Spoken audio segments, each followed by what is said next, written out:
Greetings, I am Lies and I use she, her. And I am Scandal and I use they, them. Let's play a game together. Honestly, if I were more organized, we would have more outtakes because holy cow. I mean, the thing is our only outtakes really are honestly just in the beginning, and Of that's like giggling? it. And sometimes at the end. Yeah, but not really. So the thing about the outtakes, I think, at the end is like you're still recording typically then because you're trying to close up, and I'm like Outtakes at the end usually happen on the computer. Oh, yeah, okay, that's right. Anyway, he rests his forehead against the bark, the careful shape of my name.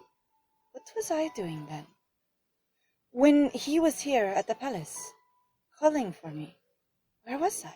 That was the question I had. Good question, Kohai. Also, is Kohai okay? Do they have romance novels?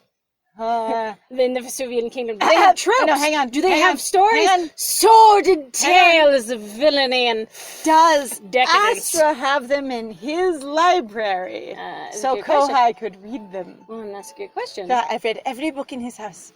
He hears this from a distance. You've what?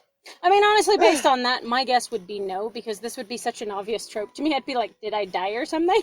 You know what? Or also just being like, you're like, okay, people only get super dramatic, basically, around stuff like this. Did I die? Or did I leave you? Oh my god, did we break up? Did we break up? Wait, were we together? Oh, and then we broke up? Okay, but like, can you imagine Kohai casually telling someone and being like, oh my god, yes, I know all about reading. I've read every book at the shop. Asra falls over, spits out his drink. Oh god! What's it? Those are some books.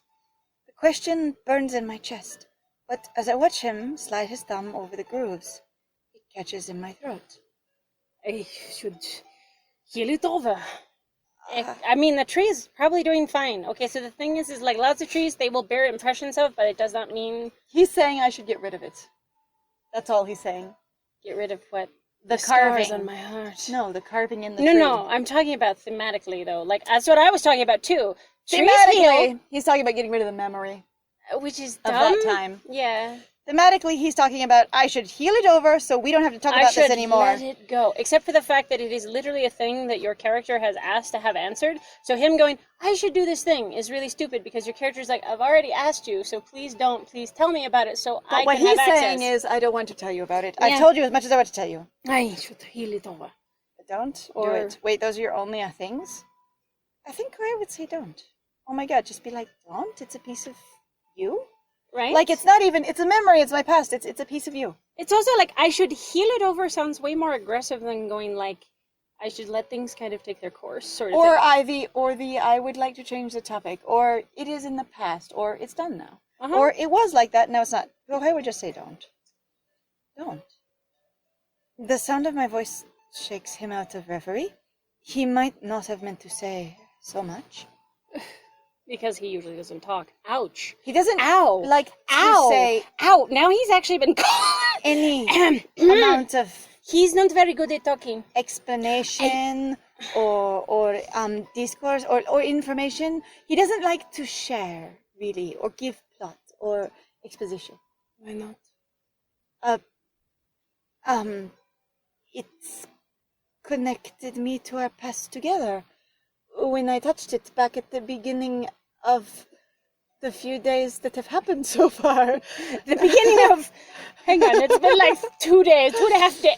What the fuck am I talking? Years ago. 2.5 days ago. And it also sparked some interesting thoughts and things, and so I thought maybe I don't want to lose it. Honestly, though, okay, so okay, if I had been playing this more basically as myself or going whatever it was and not really trying to pick up on what the game is basically trying to, in my opinion, what does it indicate to you this whole time since we played in the other one is basically lean into the romance, let them love you, but also like encourage them to do various things or whatever it is. And then like with Asra's thing, I'm kind of wondering with his route in particular, there seems to be potentially some level of going like, no, you need to understand, he needs to open up about his past that he also refuses to answer you when you ask him direct questions about. And also pretends literally that's not, like, I don't know how to take this route. I have an interesting question. So since we know there are two endings, and since we know your choices decide which ending you get. Right. I would be and we've tried to pick out in the other two themes that ended us into where we did, but we didn't know if we were picking, quote, the right option for whatever ending we got or not, because we didn't follow any guides. Nope. And I would be very interested to see is if I looked at what all of the questions and answers were for, or one route, which was every ideal choice for a specific end, see what the theme is, see what the story ideas are, see what the character's specific journey is towards that end. I feel, okay, so the thing that I think is interesting in relation to something like that is that based on my experience, most of the time, so that's why sometimes I've made fun of, like, choice games, especially if they don't get into a lot of details, because usually it's pretty easy to pick up on this is the good stuff, quote, this is the bad stuff. Yeah. And actually, like, it's been interesting before where actually we've gone through, even on Julian's route and on NADIA'S, where people are like, I didn't think of that line like that at all. And I'm like, based on the prior context, the shit that's been going on, like, we've made some very specific decisions and we've explained typically why we do them. Yep. And what's weirded me out is sometimes, so I have actually looked at some of the other things after we got done with the route, and I was like, that was a response that was actually, quote, towards the reversed end, which is the, quote, bad end, or this one was towards the good end. I'm like, that seemed like a total jerkwad thing to say, or something that seemed rather, you know... non sequitur or strange. Yeah. Like, and the thing is I genuinely would be curious to go, what the heck was the reasoning for a lot of them? Because some of them seem very nonsensical to me. They don't follow... I think if you could see, and I'm not sure, I think if you could see the entire route written out as a story with only the ideal choices for each end, see what the thematic is, see what the basically your love interest arc is to end up there. And also at the same time, actually who your character is. Yep. Because, okay, so part of the thing too is because you are making those decisions that are ultimately going to affect where your relationship ends up, because you have to have one with these characters. You don't get one where you don't have a relationship with them, as far as I know. You can't end non-romantic. Yeah. Is going like, so what does that actually mean? Because like I said, some of them, like, that I really have looked at, I went, you are kidding me. That doesn't make any sense at all. Like, even for going, this is this side, I'm like, the way that your character acts in between those scenes doesn't line up with what they wrote at all. At least as far as we can access. Yes. That's a nice way to look at it. But not so much of the way Scandal just looked at it, but the way Kohai just looked at it. Good for Kohai. He lets his hands fall away to hang helplessly at his side, sighing deeply. Almost the only kind of sigh he knows how to do. I've tried to keep the past at a distance, not to fall back into that despair. Okay. Kohai's alive! What despair? Could you unless what we are directly referencing here is that your main character has literally changed.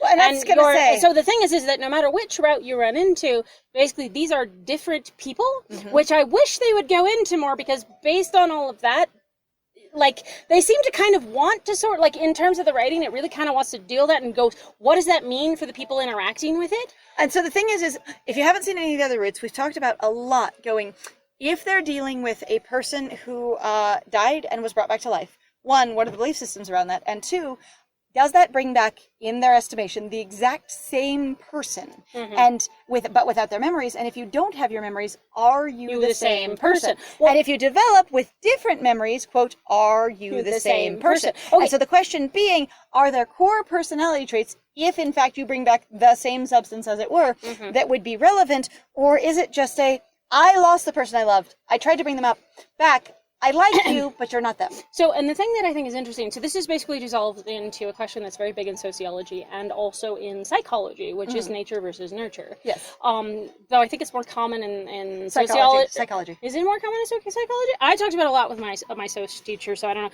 know. But, like, the idea here is, like, I think as far as they understand, especially as the years have gone on, is that in our real world, they're almost positive at this point that basically it's just your nurture, because there is no, quote, definitive person at all.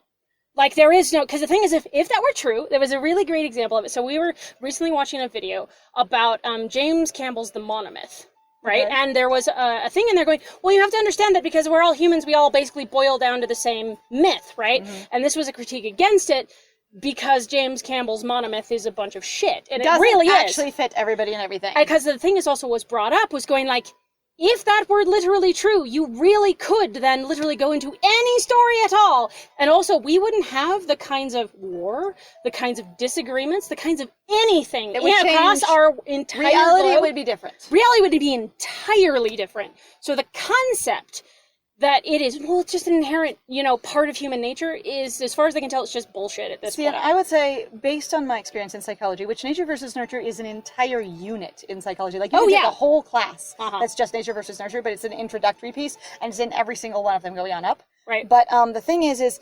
in my studies, which I was majoring in psychology before I dropped out. Right. The thing is nature is a huge, like nurture. Nurture is a huge component of it. Nurture is a massive component of it. But there does seem to be, based on twin studies and genetic studies, things in the body you are born with, or potentially soul, argue as you like, that make you have certain traits, behaviors, personality, and then they are shaped on your environment. So you might be a really proactive, excitable person, but your really proactive, excitable personality is going to come out completely different with different nurturing. But those core features will be there. But they're not core human features. No. They're core to you features. Yeah. And so the big thing is there's basically the idea that you are born as a distinctive, specific person, and your nurture will affect that, but everyone's born differently. Yes. And based on a lot, like a ton of research in there is around and to babies, because that's the beginning of your nature versus nurture, right? Is an experience of babies are immediately different in their personalities, like the minute they are born, even though they have almost no personality to express, or at least a personality that you would recognize that we can understand. One. The thing is they sleep most of the time and are overwhelmed the rest of the time when they're brand new. And so you can go, there's not a lot of time to analyze because they're sleeping like 16 hours a day. Yeah. But at the same time, again, their response to stimulus, their interest in the world, their response to their caretakers, and how they interact with things, how active or inactive they are, like they're distinctive people immediately. And even if you have 10 babies that look very similar and are dressed the same, they'll all act very differently. They'll all act very differently. Which is basically what I mean though, because I'm talking about the broader scale, which is what sociology does, is going like, overarchingly, it's a lot of your culture, it's your it's your nurture, so this environment that helps shape you. There is no unified human. Yeah, there is no unified human at all. That just doesn't have... Died, not to fall back on the... Which I wish they would explore more in this. What despair? What despair? Asra, what despair? Zephyr was holds it out very despair. Deep? Were you very far? This meme. Holds out this meme. I guess I've always wondered... Is it really better for you to know? Oh my God. The thing is you don't get to make that choice. This is really, again, I would call this deeply patronizing. So the thing is in the world of our reality, people who are in charge of other people, i.e. parents and caretakers, do get to choose. I know that. But he also talks about, I want you to be my partner. I want you to be my equal. And they're also compelled to choose. And he's talking about here the past. If he says, I've always wondered, he means over all the time before the game. That's awful. Like the minute you woke up, from then I wondered if I should tell you. Okay.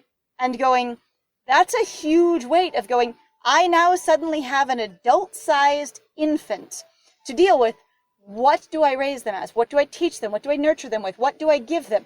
They're also in my heart a person I adore and love and miss and want, but they're an infant. But the question is that actually the thing here? So we actually don't know. We actually don't know what their history was before this. We assume, not even slightly. We assume Asra cared profoundly about you. They do actually mention that Asra did caretake for you, because we've actually literally learned that in this route. Cared profoundly about you before he took care of you. Yeah. No. But I'm saying, like, Asra basically did raise you. So there is actually that confirmation, like, literally that happened. Like, we finally got that in this route. But in here... But I'm also, like... I don't know. I find that, like, personally, again, where you've got this person going, hi, I know that something is different, even if they don't, quote, have the agony of, I wish I could remember, which is completely a fantasy thing. There's, like, just the level of going, I am aware that other things are going on. Could you tell me what that is? And you going, I don't know if you deserve to know, because it might make you sad. It might I get to make that decision. It might not be deserved to know. Right. Okay, see, I've wondered if it was better for you to know. He's looking at let's say in an imaginary world, you are in charge of a child. Right. And you get to make so many choices for that child. And someone goes, and you get faced with a really huge choice, and you go, what should I do? Let's say it's a dichotomy, imaginary. You could choose left or right, which don't really exist, but that's what you get to choose. And you go, I don't know what Let's imagine a world where there are only two choices, brain snaps. Right? And... in that moment, you go, this feels like a really big choice either way. and you ask someone else, what should I choose? And they go, well, you're in charge. You'll know it in your heart. Except that I betcha Asra has never asked Except also, anyone else. without even asking anyone else, you look at it and you go, I don't know what to choose. So what you do is you get stuck in inaction, which is a choice in and of itself. It's not to tell you. Right. I've wondered if I should tell you, but since I can't decide, I haven't, which is the choice I've made. Which means that I have made a decision. I don't have to do anything about it. Yay! Or I'm still aching about it, but that is the current decision and has been for the entire time so far because you've never changed it. And I get it. I still think it's patronizing, though. That's okay. You can think really that. better for you to know. You have probably babysat less kids than I have. Okay, so what I'm talking about is in this case, Kohai is clearly more of an adult, and I understand that to a point. But the thing is now, like I said, Kohai has been asking. Asra has deliberately walked away from us multiple times. That's what I mean by now it has gotten way more aggressively patronizing, because it's like, hi, I know something is up. Asra, I'm sorry, there's this thing about a mountain. Like, it's so obnoxiously like... See, and to me, it makes sense of going, if we've never done this before, and we can assume if it's happening on screen, it's new. Because the story is during change, right? Yeah. Then he just might be completely unprepared for it, going, this is a huge fucking thing that's been sitting in my head this entire fucking time, and now that you're asking about it, and it's right in front of me, and it's immediately now, I don't know what to do. Why wouldn't you just say that? Because that he can't say. Well, because again, I'm like, that is still patronizing. You're not allowing the other person who is going, I'm aware that something is going on, and you're not even giving them the awareness of what is going on and why you won't even answer them. Maybe I need a better idea of what patronizing is. At any rate. There's still so much to tell you. I don't know if you're ready to hear. You don't get to know. That's what I'm saying. You don't. Nobody ever knows. Nobody gets to know. I don't know if I should tell you this. Well, the only way to find out is to tell me and have it go good or bad. See, that's what I mean, though. I'm like, you don't. Or decide you're not going to tell me and be like, that's that. And then I'm gonna have to go some other avenue rather than running off into a corner and going, la la la. You know, and just. It's fine. Did it go? Okay. My heart is racing, looking at his tortured profile, which is about my life, my previous history that I have asked about, my experiences that he refuses. I'm like, yes. This is basically. I understand that he's being selfish because in this case, you're not asking about him or us. You're asking about yourself. Yes. Except for you're also asking what made him so sad, what made you so sad. So you're also asking about him. Yes. And the thing is sometimes you want to keep information about yourself to yourself. I didn't mean for this to get autobiographical. Yeah. And while he wants to be close to Kohai, since he isn't a person who shares things, it can be really hard to open up about that. And I'm not saying it's okay, but I'm saying it makes sense for his character. I'm saying it's frustrating. Okay. Looking at his tortured profile. By the way, Asra can still be patronizing, and that can still be his character. I truly do not know if I'm... He could be running off into a corner, and that could be his character. If I'm ready either. In fact, since I don't know what it is, there is no way for me to ever even have an assessment of whether or not I am ready. What happened to us? I assume there was an us. What happened that left him with this scar, this pain? I don't know why I call it a scar, because the tree has a scar.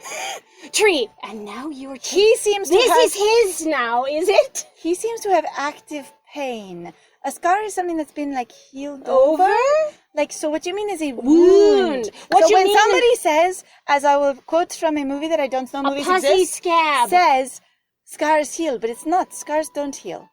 Wounds heal. Scars fade. Scars continue to recover, but that is the healing. It's already done. Yeah, What happened that left him with this pain that was erased from me? The scar that was erased from me. Wait a second. Oh, that I don't have. The thing that he remembers that I don't remember. That's a weird way to say that. Also, that's a weird thing to say anyway, because how do you know it would give you a scar? Right? The scar that was... the thing is that's also a huge assumption that Kohai is making. An assumption that what hurt him also hurt them. And must have hurt them. Yeah. And the thing is there's a lot of things that are going to happen in your life if you've existed with other humans at all, where the other person will get hurt and not you, or vice versa.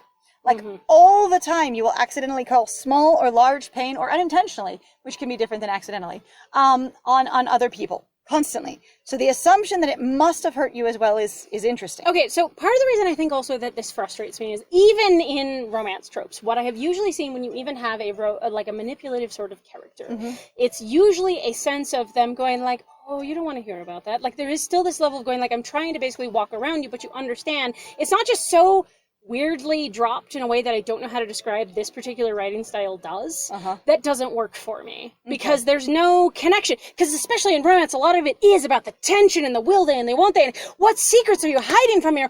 And the thing is there's not much, it feels like Asra's there. Asra just seems like he's being rude in some ways, of being like, I didn't hear you even say anything. Like, that doesn't speak romance. That, again, just is like, you're treating me more like a child, not a potential partner. Yeah, there is a bit of that. Yeah. Alright, erased from me. A sharp cry? Asra glances towards the fountain before he takes me by the shoulders and looks me in the eye.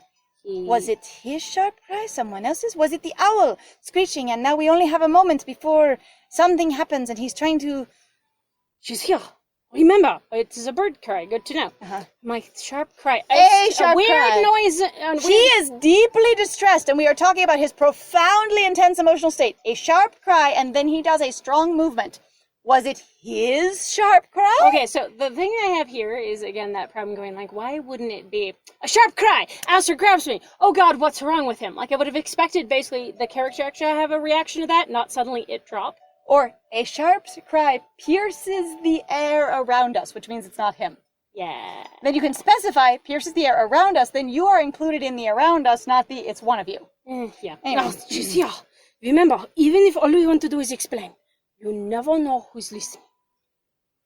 Eyes and ears. All over the garden, right. If I touch the tree, I am touching eyes and ears. I know. Blah, blah, blah, blah, blah. Gently pets the ears. It's okay. Stop that. Stop that. When we emerge from the maze, she is here, but we leave the maze. I thought we'd already emerged from the maze to get to the fountain. So, we find our way through easily.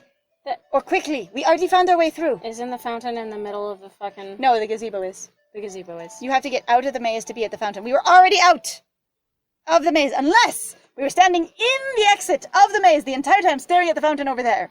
It's a really big willow. The willow tree is inside of the maze. We didn't walk out of the maze to get to the willow. I don't even know. We've already found our way through it. Where are we? Ah, the Countess is with her owl on the balcony, waiting. So she's up here. She's here, and by that I mean she's over there waiting to have an audience with us. So we can and literally... she's also elevated by probably like five stars. Stand here and not go over there. And then she would not be interacting with us. So I don't. It's fine. She's here, but she is not. She's way over there. Exciting. It's the balcony, which I assume we've climbed up to. My most esteemed traveling magicians, welcome back. I trust you have a wealth of secrets to share. Yes, Countess. If only it was better news. Okay, so this implies that Nadia believes that it wasn't Asra's intention for you to just completely disappear, and that makes me feel really bad for her, because Asra was like, I will never take you back ever again. And her going, you'll be back. Also, can I borrow Kohai briefly? Yeah. My traveling magicians, she asks as if you being gone for a day and a half or 2 days is just normal. Is 2 days. 2 I days. know 2 days. My traveling magicians, just 2 days. Do you know that we don't have cars in this world, so 2 days seems reasonable? Also, based on the fact that you have an 8-hour walk from the middle of the town to your castle. How do you know that we were traveling and he didn't just take me somewhere and stay there for 2 days? Yeah, no kidding. And It's also, okay. like I said, You're guessing, it's fine. yeah, he's fine. Better news. I like the fact that she is consistent with that. I wish you had better news. Whatever the news, I'm ready to hear it. Come, sit. This is last night's tea, but I have not stopped drinking it. I haven't gone to bed, is what I'm probably saying, because they The owl will have trouble waking her. She's not asleep, I am correct. Yes. Asra, you know nothing. Because the thing is, okay, so based on my Thing. experience, is also, hang on, how the fuck did we suddenly end up on the balcony? Holy shit, I didn't know that there were stairs that go directly for... The thing is we could have been out in the garden, she's waiting on the balcony, and we go around and up and through the palace. But the thing is Asra came up to the balcony from outside, so there are stairs outside to the balcony. No, I know that, and I remember that in Julian's route as well, but I'm like, there's a lot of balconies. Which balcony? There are so many balconies. What? I need to know which balcony! And there is a balcony at one point in Route for Nadia that you have a chance to climb up vines to get up to. Because which are... Nadia, throw down your hair. That kind of thing. And or, what light through yonder window breaks. Yeah, but at the same time, that balcony, non-specified, a castle with 100 balconies. She's on the balcony. One of them has stairs up to it. I've not stopped drinking it. At her gesture, we climb the stairs to join her on the veranda, which is different than the balcony, which we were already on, I think. Hang the fuck on. Hold on. Hold on. Where were we? What? I'm trying to... I thought a veranda was the balcony. What the fuck? Hold on, we're going to look up veranda and find out if balcony and veranda are different, because we were already on the balcony, I'm pretty sure. Mm-hmm. What's a veranda? A roofed platform along the outside of a house level with the ground floor? So a balcony? So somehow, level with the ground floor means somehow we went upstairs to go downstairs? So we went upstairs to the balcony, and then she invited us downstairs to the veranda. So when she says... Climb the stairs! She means descend the stairs, because climbing is going up. Unless the castle is up on a hill, and what we mean is... It's one of those sloped ground floor things. Like, have you seen those houses that are 1 story on the front and 2 stories on the back? Yes. And so we're walking around the side to where now it's the ground floor. We ascend the stairs up around the castle to another ground floor. That is fucking That sounds really strange. It's fine. What? Ground floor. I think they mean that they want to use veranda as balcony, and it's not. Yeah, that's not how they were. Asra's aura shrinks and shifts color to give off a neutral calm. Is he deliberately trying to... I wish we would talk more about auras and what they mean. Like, they feel so deeply... Okay, I'm sorry. I mean this as nicely as possible, but I don't like it. It is weirdly edgy. It's also super... I was going to say, it's super very random. And it is, like I said, like, it is that, but it's that edgy detail. And then suddenly this thing, and you're like, and then it's never brought up again. And you're like, or why? it's brought up weirdly, and you're like, why does my character literally never interact with this? Why do we not really talk about... Why there's no culture around Or this? also going... When I notice his aura, it's only in very specific times, and I never talk about it changing in another way, and I never give context for why it matters or what it means. No. Only that it's there and happening. Also, other than it's a weird romantic trope that I have run into in fan fiction, where they're just like, basically, and now I'm really in sync with my partner, and I also see their shrinks energy. and shifts to a neutral calm. So you can't be calm and have a bigger aura? Again, we know nothing about how the auras work. I'm like, do you know what charisma is? Because it's... Okay, so the natural state of being charismatic, as far as I understand, is basically you can have someone who has basically a big sort of presence, but they are incredibly encapsulating, and they can be incredibly calming. So I find that to be an insult to everybody who has high charisma and like D&D. Forgive me if I'm not as my sharpest. Preparation for the masquerade has been exhaustive. Because I need to still throw... I need you to know a party for my that dead ass I husband. haven't been doing any of it. But it's been exhaustive. Because as we know... Exhaustive does not mean exhausting. It means it's been done thoroughly. So, exhaustive, meaning what this is saying Actually, here that's a good is point. literally the preparation has been extremely thorough.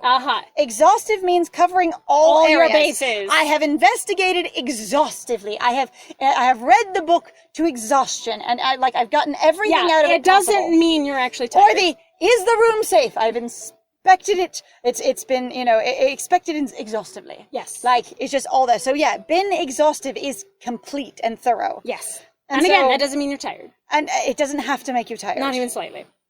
My sleep last night was particularly disturbed. So much so, I in fact never went to sleep, and I slept at this table. The table that was up there, because I invited you over to here, and the servants just picked up and carried the tea quickly over here, because it was up there with us, but I've still invited you to have it over here on the veranda. Sometimes I wish Nadia just had, canonically, she just had the spell Unseen Servant. I do, because otherwise, I'm so tired, none of this makes any sense! Otherwise, Portia does everything and no one notices her. And also, there is constantly stuff moved around, because you leave places and the same thing is still with you. So the thing that also bothers me is that, again, so as your character with a background, so just the character that they've written, you feel like that character would notice basically the lower class people, as it were, more than sometimes they would notice probably Nadia, because Nadia's intimidating. You don't talk to her. She's your countess, but all of those people, they are people that you probably know from town. They are people that you would basically see around. Would be more like your peers, even though you're a magician, because you're a magician's apprentice, not a magician. I was just say, and that's a good point. I feel like Kohai has never been, or your MC in general has never been rich, opulent, spectacular. Nope. And they also are very interested in people in general, even though people aren't interested in them, because they make a lot of commentary about what the people around them are like. And that, what they feel like. People notice me, what as, people think, what the crowds are like even. In both Nadia and Julian's route, that your MC comments on the tone and nature of crowds and people and peasants and your ordinary individuals at different times, you know, pretty consistently. And so not noticing any servants at all ever, unless it's specifically actively plot relevant right now, is a little wild. Yeah, it's a little weird. We climb up to the balcony where Nadia and her servants and the guards and whatever are present. Well, you know, but if you want to have your main character... She's alone at all times, unless there's an irritating courtier or Portia. Period. No, you don't count. Oh, shit. Because you have to encounter her alone. Right. So she is alone while you're encountering her. I forgot. Isolationist fantasies. Go!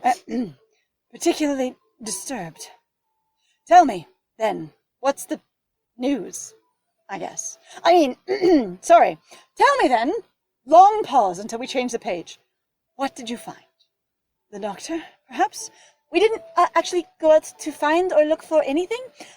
Asra asked if he could borrow me away from my work. That is a hopeful leading question. It's not necessarily her saying that you did do this. It's just maybe when you went out you saw this thing? What did you do while you were fucking out there? Did you find something? Nadia, I would like you to know that we were not looking for anything. We made out in a cave. And then we made out in a house. And we made out and then we went and we helped a bunch of people, though we did threaten them death. We kind of made out in a cave and in a house and in another house that was kind of a cave. And then we rode Beast. We made out in a cave. Was very fluffy. And a house and then a house cave. We did it all. Ha! Because really... Nadia, why did I hire you? Nadia, sounds hot, I have to say, because I still have unrequited attraction towards you. Because I am designed to be attracted to you. And you're now describing making out, so I'm thinking of you in a sexual context and or romantic context, and it makes me go, You know what I think is interesting? I really do still have to say that I find it so fascinating in a lot of Atoma games. They really do not know what to do when other characters are like, I would still be attracted to you.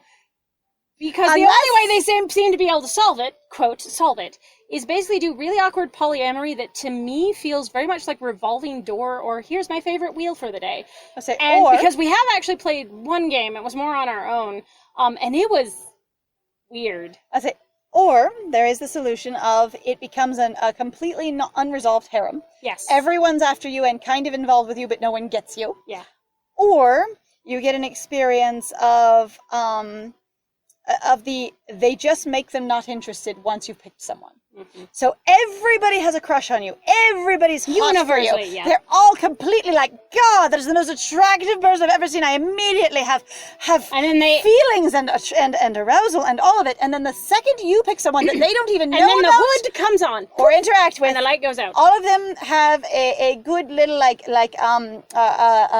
hunting hood that you put like on your bird, on your hawk, and then they do not see your hunting jesses anymore. Your hood. Yep. And so every one of them immediately gets blinders on, and they can't see you anymore, and they don't feel anything about you anymore, and they don't think about you anymore. Do you know they don't even really seem to feel anything about each other. Do you know how strange it would be? Let's say you go to a new environment, a school, a job, a social gathering, and you meet 4 different people that you have chemistry with, and all of them are like, holy shit. Immediate, at least, noticeable crush. Right. And then you go, I'm totally going to ask this one out. And the other 3 immediately have an experience as if they'd never had a crush on you at all. Yep. Strange. Also, then don't basically take that sexual energy and possibly turn it on each other. Or anywhere else. Or anywhere. Because sometimes when somebody's like, I just got really excited about something and now it's not available, let me see who else is hot. Mm-hmm. Who else is hot? They go, oh, well, if not that, then something? Who else is hot? But also, just having it vanish completely is a choice. Sort of hilarious. It's very funny. I feel like people are not. I feel like the only way romance writers, in large, and I'm not saying this is everybody, but large, know how to write that is to make it so the love interests are fighting over you, not that someone else just likes you too. Yeah. Or thinks you are attractive too. Yeah. Anyway. I actually love that, because the thing is it's not a love triangle though, it's a love corner. That's what it basically turns into, is it's a love corner where everybody's trying to pin you in there so that they can have you and then they fight with each other. It's a love corner. And usually the girl is backed into it. Correct. In the meantime, we will find out if it was the doctor, perhaps, in the next one! Thank you very much, everybody, for joining us. If you like what we do, please feel free to like, comment, subscribe, share our videos. It's fantastic. You betcha. You guys have done what you have so far. It actually really helps with the algorithm. We have gotten so many new subscribers in this last month. It's been amazing. Like, it's only been like 7, but that's a lot for us. Yeah, it's pretty cool, honestly. Also, please feel free to go check out our Ko-Fi, Patreon, and the Twitch. Yes. There are links in the description. We play all sorts of games. Sometimes we actually do play visual novels, so if you'd like to show up there, we also would be happy to talk about the Arcana there for what we've seen, what we've gone through. We also take requests. So if you have a visual novel that you'd really like us to play, and you'd be interested in playing it live on Twitch, that is an option. Yes, at least if it's a premium game, more or less. So like, if it's something you can buy. Yes. The thing is even if it's not something you can buy, as long as it can be like ported to be used through Twitch, we can do it. Yes. Which we have some options now. We do have. At any rate. Thank you very much. I have been Scandal. And I have been Lies. And it was great playing with you. Bye!